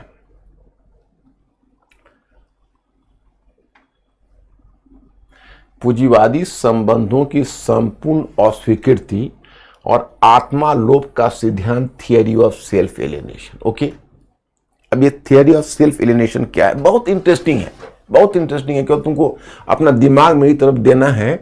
उसे अगर दिमाग हट गया 1 मिनट के लिए और अगर मिस भी हो गया तो आपके पास वीडियो तो रहेगा, आप उसको सुन के आज के आज क्लियर करोगे। देखो, जैसे कार्ल मार्क्स ने एक बात कही कि देखिए, मानव को पशु से कौन सी चीज अलग करती है?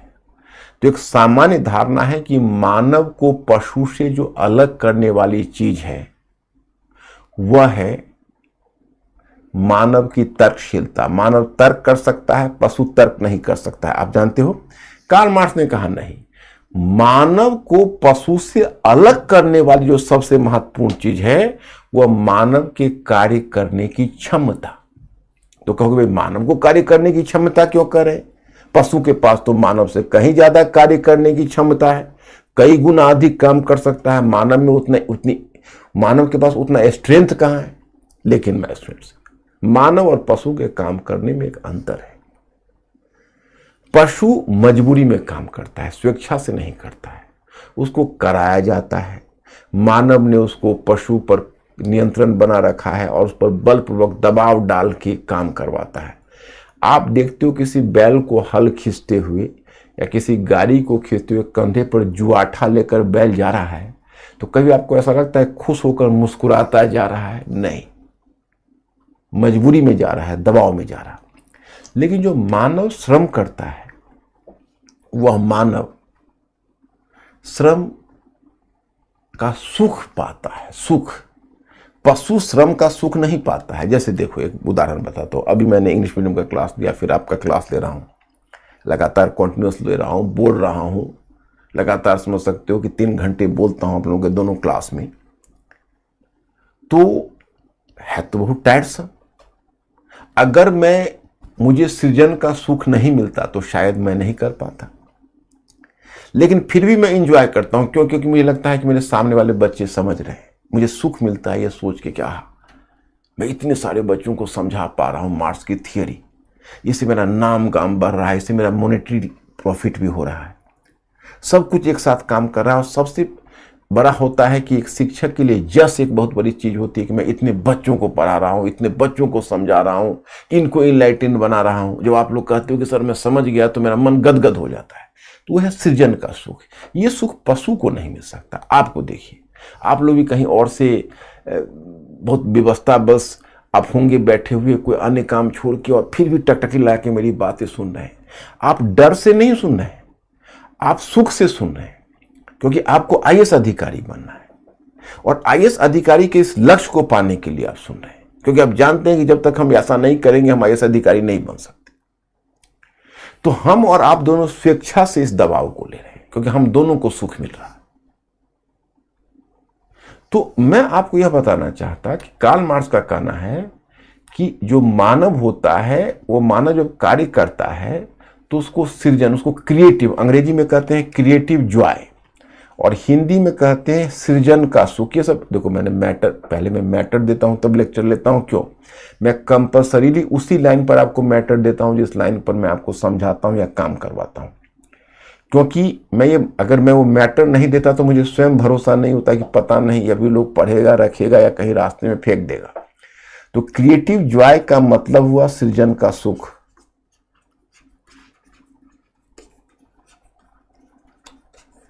तो मानव में एक सृजन का सुख होता है जो लेता है। लेकिन अब यहां रुक जाइए, अब यहीं से फर्दर स्थिति है। वो कहता है कि लेकिन अगर श्रम मानव करता है, उसका लाभ कोई और ले जाता है, जैसे आप इतनी मेहनत करते हो और आपकी जगह इसका फायदा उठाकर कोई दूसरा आईएएस अधिकारी बन जाए, आपको वंचित कर दे। मैं इतनी मेहनत करता हूं आपके पीछे और कोई इसका श्रेय दूसरा ले जाए और मुझे वंचित कर दे। तो ऐसी स्थिति में कहते हैं सृजन का सुख से मानव वंचित हो जाता है। और जब सृजन के सुख से वंचित हो जाता है तब उसमें आत्मा लोभ की स्थिति पैदा होती है, सेल्फ एलियनेशन। अब कहोगे भाई आत्मा लोभ क्या है, ये समझाना बहुत मुश्किल है। मतलब वो अपने मार्ग से भटक जाता है, फिर उसको सृजन का सुख नहीं मिलता, वो रहकर भी नहीं रहता, वो अपने आप में नहीं रह जाता। फिर ये आप अनुभव करोगे कुछ रचना अगर आपने पढ़ी होगी, जैसे अंग्रेजी की भी रचना है लेकिन वो शायद आपने नहीं पढ़ी हो। जैसे एक मैक्सिम गोर्की का मदर है रचना, इवान तुर्गनेव का फादर एंड सन्स रचना है। इस सब में सेल्फ एलियनेशन का भाव है। और हिंदी में तो आप शायद कफन कहानी अगर पढ़े होगे प्रेमचंद का, या पूस की रात अगर प्रेमचंद का पढ़े होगे, तो आप इस आत्मालोभ की स्थिति को समझोगे। कफन कहानी में देखोगे एक बुधिया है महिला और दो पुरुष हैं, घीसू और माधव। तो घीसू पिता है, माधव पुत्र है, और बुधिया माधव की पत्नी है। ये दोनों निठल्ले हैं, कुछ नहीं करते हैं। और बुधिया किसी तरह 10 घर काम करके, 4 घर काम करके आती है, तीनों को भोजन चलाती है। लोग उसी तरह से अपना जी रहे हैं। कह सकते हो कि अपने अलग दुनिया में मस्त रहते हैं, उनको काम से कोई मतलब नहीं है, आकाशवृत्ति से उनका पेट चल रहा है। अब बुधिया का है कि बच्चा होने वाला है, तो प्रसव पीड़ा से अंदर दर्द से कराह रही है। ये कहानी में बता रहा हूं। और वो दर्द से कराह रही है, और ये दोनों पिता पुत्र गए हैं किसी और के खेत से आलू चुरा के निकाल के ले आए हैं, और सामने उलाव है। उलाव समझते हो, जहां आग जलाया जाता है। तो उसी आग में ठंडा का टाइम है, तो उसी आग को सेक भी रहे हैं। कहीं से लकड़ी वकड़ी कहीं से चुरा के ले आए आग में, और उसी में आलू डाल के वो आलू सेक रहे हैं। जो आलू वो पक जाएगा तो हम लोग आलू ही खाएंगे, क्योंकि उनको खाने का तो वही सिस्टम था। बुधिया उधर प्रसव पीड़ा से अंदर चिल्ला रही है। अब बाप बेटा को कह रहा है कि भाई जाओ अंदर जाके देखो क्या हाल है। बेटा बाप को कह रहा है आप जाइए, हमें नहीं, हमको लगता है चुड़ैल पकड़ लेगा। ये दोनों बाप बेटा के दिमाग में आता है अगर मैं जाऊंगा तो कहीं ऐसा ना हो कि मेरे हिस्से का आलू वह खा ले। अब देखिए ये हम अमानवीयता देख के आपका मन दहल जाएगा। इतना ही नहीं, बुधिया मर जाती है, दोनों आलू खा के रात में सो जाते हैं आराम से। अब सुबह उठते हैं तो छाती पीट के रोना शुरू करते हैं। वो कहते हैं मेरी पत्नी, मेरी बहू। क्यों? तो गांव भर की सहानुभूति बटोरते हैं। इनके पास पैसे नहीं है तो उनको कफन, और उनको तो आखिर कुछ तो क्रीमेशन होना है, तो वो चंदा इकट्ठे करते हैं थोड़ा थोड़ा। तो ये जो चंदा की रकम जो थोड़ा सा मिल जाती है, वही रकम को लेकर ये सब शहर जाते हैं। 5 या 7 रुपये हुए हैं, वो तो उस समय के लिए बहुत था। जब शहर में गए तो कफन खरीदने के लिए कपड़े की दुकान पर जाना था। जब कपड़े की दुकान पर जा रहे हैं तो सामने देखे वो मदिरालय है और मांस बिक रहा है। तो जीवन में भरपेट भोजन, घीसू ने तो एक बार एक जमींदार के यहाँ खाया भी था, माधव आज तक कभी जीवन में भरपेट भोजन नहीं किया है। तो दोनों पिता पुत्र ललचाई नजर से दुकान के पास रुक गए और कफन खरीदना छोड़ के दोनों वहीं पर एक मदिरा की, मतलब जो एक शराब है उसकी बोतल खरीदा और वहीं से कुछ मटन वगैरह लिया और दोनों बैठ के वहीं खाने लगे और पीने लगे और खा पी के मस्त हो गए, सो गए। माधव कहता है घीसू से कि पिताजी हमको डर है कि कफन उसको नहीं मिलेगा, तो चुड़ैल बन के बाद में मैं पति हूं तो कहीं मुझसे ही बदला ना ले। तो पिता कहता है उसका, माधव को पिता है घीसू, कि तुम मूर्ख हो, ये समाज उसको कफन जरूर देगा, क्योंकि समाज किसी को बिना कफन के नहीं रहने देता। हाँ, ये दूसरी बात है कि अब अगली बार हमारे हाथ में पैसे नहीं दे। जब भीष्म साहनी ने ये रचना पढ़ी तो उन्होंने कहा कि आखिर प्रेमचंद को इतना नकारात्मक लिखने की क्या आवश्यकता थी। तो इसका मतलब बहुत सारे क्रिटिक्स कहते हैं कि वे प्रेमचंद बहुत यथार्थवादी हो गए थे वहां तक। यह है आत्मालोप की स्थिति। यहां पर मार्क्स कहता है कि घीसू माधव का जो, घीसू माधव के बारे में वो नहीं कहता है, मैं एक उदाहरण बता रहा हूं कि मार्क्स के अनुसार घीसू माधव की उस स्थिति के लिए समाज उत्तरदायी है। उसको लगातार जो सृजन के सुख से वंचित होता रहा, उसकी मेहनत का फल कोई और लेता रहा, तो इस कारण से आत्मालोप का शिकार हो गया। अब कार्ल मार्क्स का कहना है जो औद्योगिक व्यवस्था है, वर्तमान औद्योगिक व्यवस्था, वो औद्योगिक व्यवस्था में मजदूरों के लिए सबसे बड़ी समस्या है आत्मालोप का होना। मजदूर आत्मालोप का शिकार है, मदिरा पी रहा है, जो पैसा आता है उस पैसे से शराब पी जाता है, उसके घर और बीवी बच्चे बीमार हैं, उस पर कुछ ध्यान नहीं है, न उसको शोषण के बारे में पता है। लेकिन कार्ल मार्क्स का विश्वास है कि जब मजदूरों में वर्गीय चेतना आ जाएगी, क्लास कॉन्शसनेस, तो वह आत्मालोप की स्थिति समाप्त हो जाएगी, मतलब सेल्फ एलिनेशन समाप्त हो जाएगा। जिस दिन उसमें थोड़ा सा ऑन कर दो, वो कम कर दो, 1.25 कर दो। उसने कहा कि जिस दिन मतलब उनमें वर्गीय चेतना आ जाएगी तो आत्मालोप की स्थिति से मुक्त हो जाएगा। तो ये विचार था। तो अब आप लोग ओके करोगे तो मैं आगे बढ़ूंगा।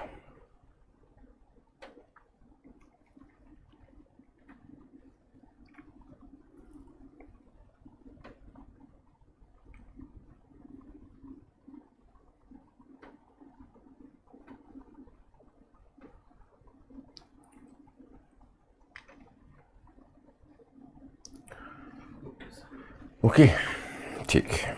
अब दूसरा विचार लाता हूं।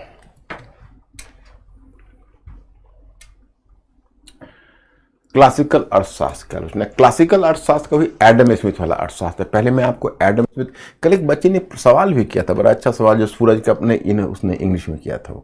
तो एडम स्मिथ ने क्या कहा है और कार्ल मार्क्स ने कैसे खंडन किया है, ये मैं सेंटेंस ही पढ़ के बताता हूं तो आपको समझ में आ जाए।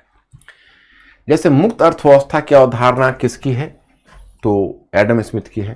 तो एडम स्मिथ ने मुक्त अर्थव्यवस्था की अवधारणा रखी थी। इसके निम्नलिखित पहलू थे। एक, बाजार अपने आंतरिक नियमों से परिचालित होता है, वह है मांग और पूर्ति के नियम, उत्पादक, उपभोक्ता और श्रमिकों के हित में प्राकृतिक रूप से सामंजस्य होता चलता है।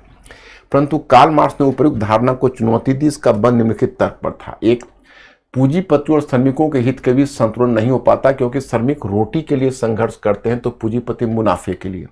अतः जाहिर है कि पूंजीपतियों की सौदेबाजी की शक्ति कहीं अधिक होती है और वे मजदूरों को कम वेतन पर काम करने के लिए विवश करते हैं। दूसरा, इसके अतिरिक्त कार्ल मार्क्स ने मशीनीकरण के दुष्परिणाम को समझा। उसके अनुसार मशीनों ने बड़ी आसानी से मानव श्रम को विस्थापित कर दिया।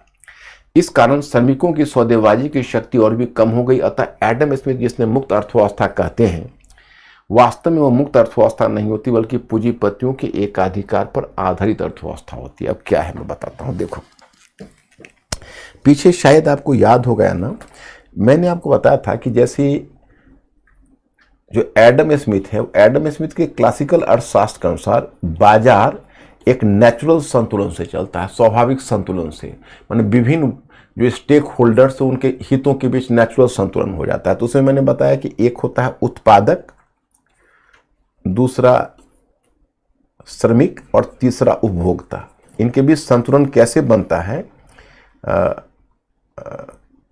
उपभोक्ता। तो उसका कहना है कि देखो, इन तीनों के हितों के बीच नेचुरल संतुलन होता है और मार्केट स्वयं चलाता है, इसमें हस्तक्षेप मत करिए। जैसे उत्पादक अगर अपने वस्तु का बहुत ज्यादा मूल्य रखेंगे तो उपभोक्ता नहीं खरीदेंगे। तो उत्पादक का जो हित है उपभोक्ता के हित से नेचुरली संतुलित हो जाता है। और अगर उपभोक्ता उत्पादक को उनको उचित मूल्य नहीं देंगे, अगर उपभोक्ता उत्पादक को उनका उचित मूल्य नहीं देंगे तो उत्पादक उत्पादन नहीं करेंगे। वो कहेंगे ठीक है तो मैं अपनी फैक्ट्री बंद कर लेता हूं। तो उपभोक्ता की मजबूरी है कि वो उत्पादक को उतना पैसा जरूर देने के लिए तैयार हो जिससे उनको मुनाफा हो। तो दोनों के हित परस्पर जुड़ गए। श्रमिकों के बारे में कहा कि उत्पादक अगर श्रमिकों को उनका उचित तनख्वाह नहीं देंगे तो श्रमिक काम पर नहीं आएंगे, और अगर श्रमिक बहुत ज्यादा तनख्वाह मांगेंगे तो उत्पादक उनको नहीं हायर करेंगे, दूसरे श्रमिक को हायर कर लेंगे। तो तीनों के हित आपस में नेचुरली संतुलित होते हैं, कोई बाहरी शक्ति को हस्तक्षेप करने की आवश्यकता नहीं है। कार्ल मार्क्स इसको अस्वीकार कर देता है। कार्ल मार्क्स कहता है कि देखिए ये बिल्कुल गलत है।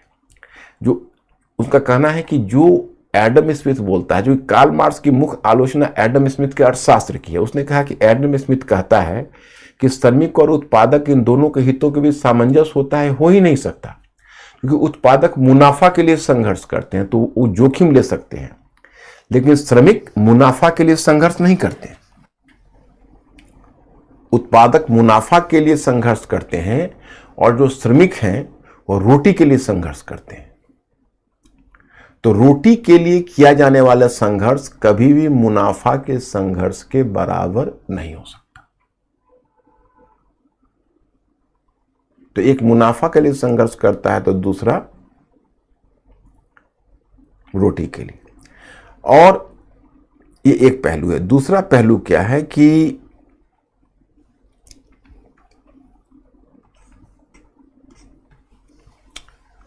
दूसरा पहलू यह है कि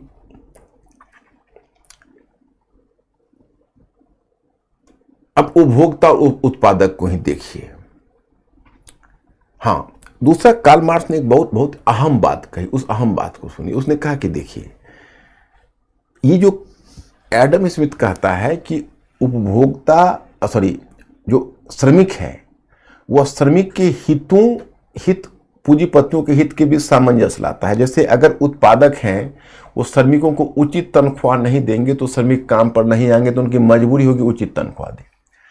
तो देखो अब हुआ ऐसा कि एडम स्मिथ का डेथ 1792 में हो गया, 1792 में।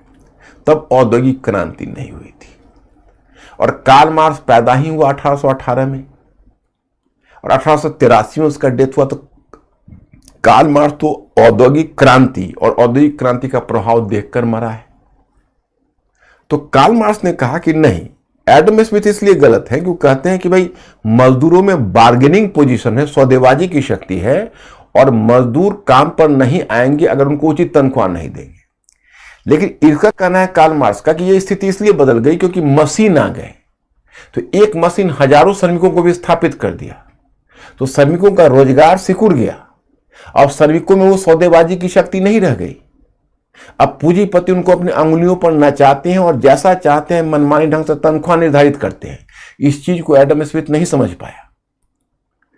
अब देखो जीएस में तो ऐसा क्वेश्चन नहीं पूछेगा। 2016 में एक बार ऑप्शनल में पूछा था, हिस्ट्री ऑप्शनल में क्वेश्चन, बड़ा अच्छा क्वेश्चन था। मतलब समझ सकते हो कि इकोनॉमी पर वर्ज था कि जहां मुक्त अर्थव्यवस्था के सिद्धांत में एडम स्मिथ ने सूर्य का प्रकाश देखा, ने सूर्य की चमक देखी, वहीं पर कार्ल मार्क्स ने काली छाया देखी थी। मतलब जिस मुक्त अर्थव्यवस्था की एडम स्मिथ इतनी प्रशंसा कर रहा था, उसको कार्ल मार्क्स व्यर्थ मानता था। वो कहता था मुक्त अर्थव्यवस्था व्यवहार में मुक्त अर्थव्यवस्था है ही नहीं, क्योंकि पूंजीपति अपने ढंग से उस अर्थव्यवस्था को तोड़ते और मरोड़ते। सिद्धांत है। अब इस करोगे फिर मैं आगे बढ़ूंगा। अंकुर, पूछो मेरे स्टूडेंट से।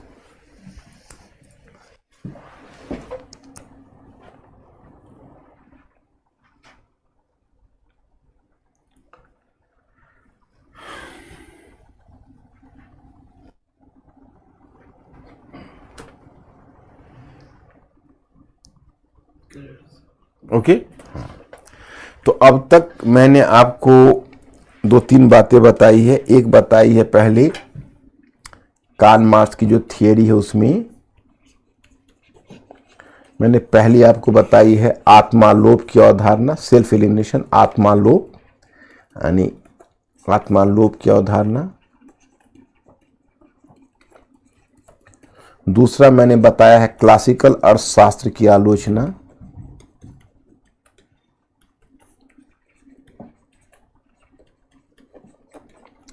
और तीसरा हम बताएंगे मूल्य और अतिरिक्त मूल्य का सिद्धांत।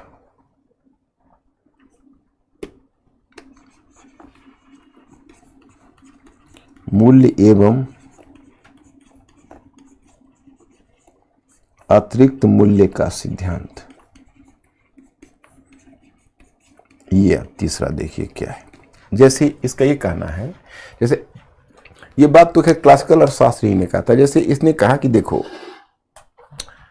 जैसे कच्चे माल है, कोई कच्चे माल है, जैसे मान लीजिए ये लकड़ी है, इस लकड़ी को आप कलम का रूप देते हो, तो कच्चे माल है, उसके बारे में वो कहता है कि जब किसी कच्चे माल में जब लेबर जुड़ता है, जो श्रम है, वह किसी वस्तु को अतिरिक्त मूल्य देता है। जैसे कच्चे माल है, लेकिन लेबर इसको एक कलम बना दिया, तो कलम बना दिया, तो पहले कच्चे माल में लकड़ी थी, सपोज करिए लकड़ी थी, इस लकड़ी की कीमत बाजार में 5 रुपए थी, तो अब कलम बन गई, तो इसकी कीमत बन गई 25 रुपए।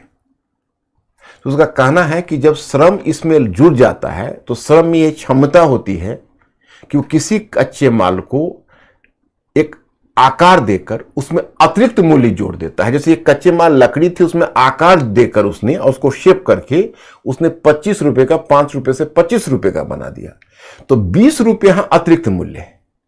तो कार्ल मार्क्स का कहना है कि एक जो श्रमिक है, वह कच्चे माल को एक निश्चित रूप देकर उसको उसमें उसके मूल्य में अतिरिक्त मूल्य जोड़ता है, लेकिन वो जो अतिरिक्त मूल्य है उनमें अधिकांश भाग पूंजीपति स्वयं हड़प लेते हैं और बेचारे मजदूरों को बहुत कम देते हैं। जैसे अगर 20 रुपए मिलेगा तो 18 रुपए पूंजीपति हड़प लेंगे और मजदूरों को मात्र 2 रुपए देंगे। इससे क्या होता है कि मजदूरों का जो जीवन स्तर है वो नीचे गिरता जाता है, और उस अतिरिक्त मूल्य को हड़पने के कारण उनकी पूंजी बढ़ती जाती है, और फिर वह पूंजी दूसरे क्षेत्र में निवेश करते हैं, और दूसरे क्षेत्र में पूंजी निवेश करके दूसरे क्षेत्र में पूंजी निवेश करते हैं, और पूंजी निवेश करके फिर नए मजदूरों के शोषण का रास्ता तैयार कर देते हैं। यही है उसका अतिरिक्त मूल्य का सिद्धांत। तो अब इसमें आपको ओके करना पड़ेगा कि हम ओके हैं कि नहीं।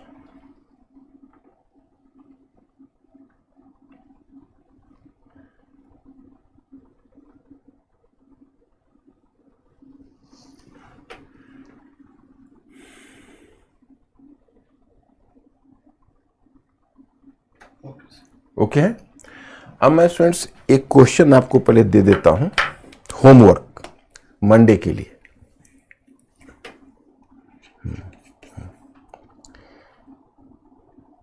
आरंभिक समाजवादी चिंतक ने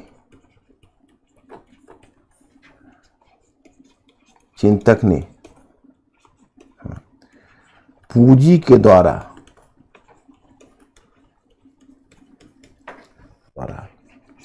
श्रम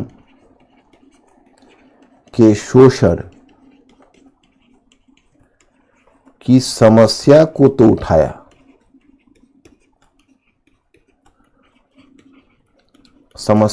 उठाया, परंतु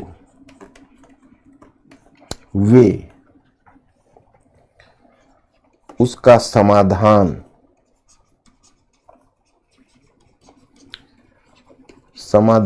देने में विफल हो गए,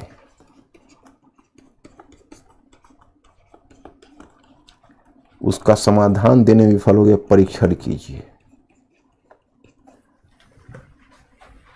परीक्षण कीजिए। आरंभिक समाजवादी चिंतकों ने कर दो, चिंतकों ने, आरंभिक समाजवादी चिंतकों ने पूंजी के द्वारा श्रम के शोषण की समस्या को तो उठाया, परंतु उसका समाधान देने में विफल हो गए, परीक्षण कीजिए। 150 शब्द, यही क्वेश्चन ट्राई करना है। अब बताइए, हो जाएगा? My students please give me the assurance, हो जाएगा?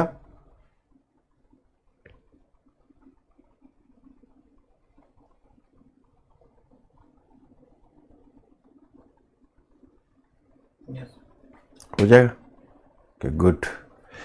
अब देखो, अब मंडे को मैं शेष इसमें और थियरी है वो सब तो लूंगा ही, और ये टॉपिक आपका मंडे को समाप्त होगा, मंडे को समाप्त होगा। तो आप लोग शेष जितना भी समाजवाद मार्क्सवाद पर जो शेष भाग है, जिसमें आप अंतर अनुशासनात्मक दृष्टिकोण भी पढ़ के फिर मंडे को आप आना, मंडे को ही समाप्त हो जाएगा, है ना? तो मंडे को हम लोग मिलते हैं। ओके माय स्टूडेंट्स, पढ़ाई जारी रखिएगा और बिल्कुल ही टाइम को रचनात्मक उपयोग करिएगा। आपको सबको पीछे छोड़ के आगे बढ़ना है। Okay, thank you very much, I will see you.